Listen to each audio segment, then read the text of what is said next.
If you're not paying attention to core working capital, it's like waking up one day and all of a sudden you're in the middle of a shitstorm and you're like, how did this happen? You're listening to the Profit First for Lawyers podcast, the official companion show to the book Profit First for Lawyers by RJon Robins. Now, this podcast is for you if you want to bring home more profit while working fewer hours in the office, spending even more time with your loved ones, and turning your office into a lean, mean, profit-breathing machine.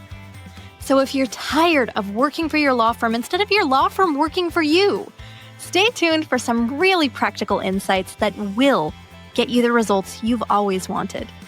It's time to put your BS aside for the next few minutes and put yourself, your family, your firm, and your profit first. Welcome back to another episode of the Profit First for Lawyers podcast. I'm your host, Carly, and today we are wrapping up our 7-part series on financial literacy with part 7, all about core working capital. Now, if you missed any of the other 6 parts of this series, we of course have those linked in our show notes below, but just in case, here's a quick recap of what we've already covered. In part 1, we talked about the idea that you probably are not actually bad with numbers. You may just never have been taught how to read the story that your numbers are telling you about your business. In part 2, we talked about the difference between being a good lawyer and being the owner of a business that happens to sell legal services. In part 3, we looked at total owner benefits and why profit is not always as simple as the end number on your P&L. In part 4, we talked about normalized salary and why the firm should pay you based on the jobs you actually do for the business. In part 5, we talked about how Profit First works by forcing creativity and discipline and better decisions inside your law firm. And then in part 6, we talked about what it takes to get out of production strategically and without harming your law firm. Which brings us to part 7, core working capital. Now let's start with a little bit of context. Here's a clip from the audiobook of Profit First for Lawyers, where RJon is discussing core working capital, why it matters, and what it actually does for you. Let's roll the clip. Growth sucks cash. So if you're growing your firm 50, 60, 100% year on year on year on year, there are going to be some strategically, intentionally, deliberately lean years because you're growing and growing and growing and growing the business. Core working capital is a critical number to keep track of so you can anticipate when you want to dial up growth, when you want to dial back growth, or when you want to sit down with your family and say, listen, family, let's make an informed decision about whether we're going to make a family decision to grow this firm at the risk of some short-term comforts and conveniences, or go to the bank to get that line of credit, to get that term loan, to arrange for that financing, to give yourself that comfort and that protection. If you're not paying attention to core working capital, it's like waking up one day and all of a sudden you're in the middle of a shitstorm and you're like, how did this happen? Well, it didn't happen out of nowhere. Every shitstorm is approaching. You can see it coming if you're watching. Most people will tell you that 2 months of core working capital is ideal to smooth out cash flow. When I launched How to Manage a Small Law Firm back in 2009, I was flat broke with no credit, and I had days, not months, not even weeks of core working capital. It was very stressful, and it was very difficult to think or prioritize in terms of long-term growth initiatives, which was very frustrating. Nowadays, the whole enterprise grosses more than $3 million per month as of the date of this recording. And we not only have 2 months of core working capital on hand, but also a pretty healthy line of credit too.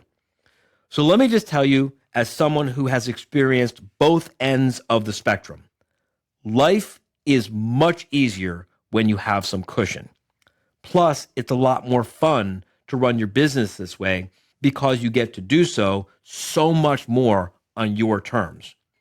But you would be mistaken if you believed that the reason life is so much easier this way is because of the dollar amounts involved. There are plenty of firms much larger than How to Manage with far fewer days of core working capital on hand and little access to credit.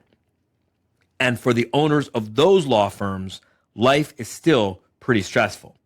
And they're usually still pretty frustrated on a daily basis by the need to postpone or adjust their long-range plans in order to chase short-term cash flow. So please don't put this important subject out of your mind thinking that one day you'll outgrow it, because you will not live it down. Core working capital helps make your life less stressful. And not because it magically fixes everything, but because cushion gives you options. Now, this next clip is from the 2019 Profit First for Lawyers workshop that RJon led. This is one of the very last things that RJon speaks about in these workshop recordings. This is during the live Q&A session, and I love this analogy. Let's roll a clip. I just want to revisit working capital in terms of calculating it. Is it like whatever my lowest month might be, what I need to pay all the expenses minus the lowest month, and that's what the 1 month's worth of working capital should be? So if it's like 15,000 is my lowest and I need 30,000, and 15,000 is the working capital for a month? Please stop talking. You're making this really complicated. It's really, really simple. What's the monthly nut to cover all of the expenses of the business, including your salary? That's the monthly nut. CPAs like you to have 2 months of working capital. That's a lot. It is a lot. If you're running a business that's growing at 3% per year and it's running at 7, 8, 10% profit, your profit is higher than your percentage of growth. And so you can continue to replenish your working capital from profits. Does that make sense? But if your profits are 15%, but you're growing your business at 50%, well, then you're constantly running out of working capital because you keep outgrowing your reserve. Now, there are some people who don't feel comfortable unless they have a belt and suspenders and they super glue their pants to their ass too. Some people don't feel comfortable unless they have 6 months of working capital. Some people can tolerate the rough and tumble entrepreneurial world with a matter of weeks of working capital. I will tell you that I've had days worth of working capital and I've had months worth of working capital. And when you've got more working capital, it allows you to think about different things. When you're going 90 miles an hour on the turnpike late at night and there aren't any cars on the road and it's a bright full moon and the weather's good, what kinds of things do you think about? Think about where you're going, think about how nice it's going to be there when you get there, you think about life, you think about the meaning of the universe. Your mind expands into space. Am I right? Yes? Same car, same driver, same speed, 90 miles an hour. Except now you're on a racetrack and there's a wall 100 feet in front of you with a hairpin turn. What happens if you're thinking about where you're going to be and how nice it's going to be when you get there and the world and the universe, and if your mind is expanding into space as you are approaching a wall at 90 miles an hour with a hairpin turn, what's going to happen? You're going to crash into the wall.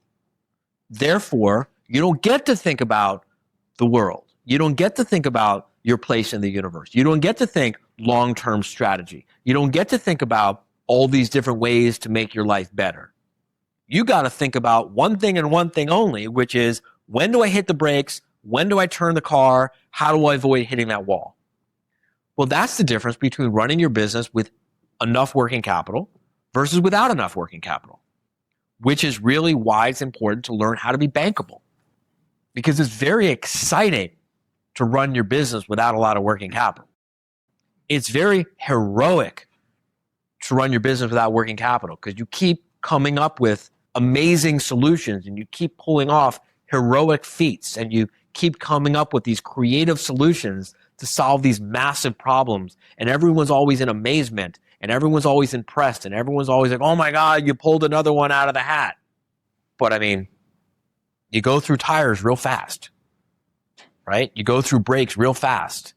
And it's not real comfortable to be in that car because you're constantly getting jerked around. That's the difference between the immature entrepreneur whose ego is all wrapped up in their business versus the mature entrepreneur who's cruising down the turnpike at 90 miles an hour with the cruise control, and you're actually getting somewhere. And your family's fortune is protected in smart, strategic ways that you work with an expert to do. And then you don't have to sweat. And then you can just do better and do bigger and think more.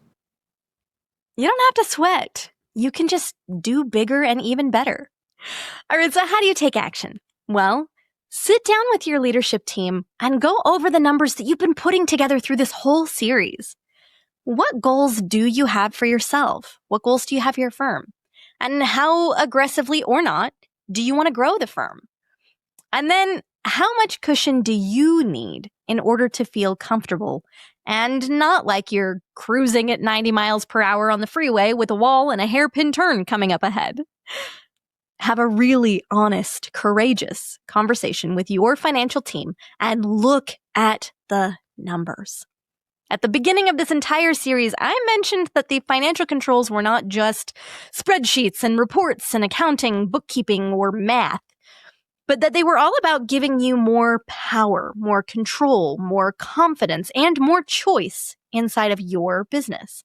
And that was the whole goal of the series, right? To empower you to look at your numbers, to approach them with more clarity and assurance, and to feel confident when you put your profit first. Now, if you don't have a plan yet, or if you're maybe still feeling intimidated, I totally get it. Okay, I will put a link in the show notes where you can speak with a member of the How to Manage team if you'd like, so they can help you get some additional resources or even talk you off the ledge if needed.